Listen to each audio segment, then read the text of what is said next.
yéen ñi nga xamante ni yàlla da leen dénk ay bàyyi ma ay fas bàyyi leen ci xel nit dem na safara ndax benn muus bu mu sonal ndax loolu yàlla mbugal ko yow mi yore fas nang ci bàyyi xel bul ko takk sonnal ko sëf ko lu mu àttanul doo ko may mu lekk ba suur doo ko may mu naan ba màndi doo ko bàyyi mu noppalu nga koy sëf ay bagage yoo xamante ni attanu ko ba pare di ko dóor di nga layoog loolu ci borom bi subhaanahu wa taala yonent bi sallallahu alayhi wa sallam benn gëléem mës na ñëw ba ci moom di jooy yonent bi sallallahu alayhi wa sallam ne kan moom gëléem bi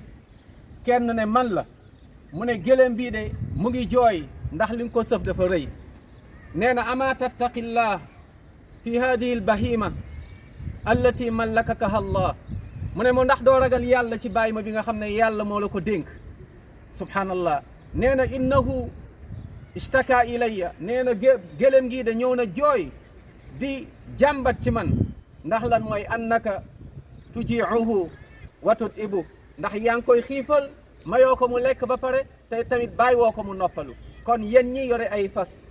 sëf leen fas yi lu ñu attan te ngeen ormal fas yi yàlla dafa ormal bani aadam wala qad karramna bani aadam yàlla nu mu la ormale na nga ormal respecté aussi macha allah mooy mbindeefu yàlla bul ko lor bu ko xiifal na nga ko may mu lekk may mu naan nga may ko mu noppalu buy liggéey mu liggéey ndax kat sa aljanna mën na ci am waaye sa safara aussi xëj na ci yàlla na yàlla yërëm ñu déggloo ñu diine yàlla na yàlla yërëm ñu daf ñu ñuy yërëmaate ndax ku dul yërëmaate yàlla du la yërëm yonent bi sallallahu alayhi wa sallam nee na arrahimuna yarhamuhum arrahman ñi am yërmande yàlla da leen di yërëm dugal leen aljanna waaye bu dee da nga yor sa fas di ko lor di ko sëf say bàkkaar aussi dina la sëf ba bés penc nga mën cee dem safara yàlla ñu yàlla musal kon nañ ci bàyyi xel incha allah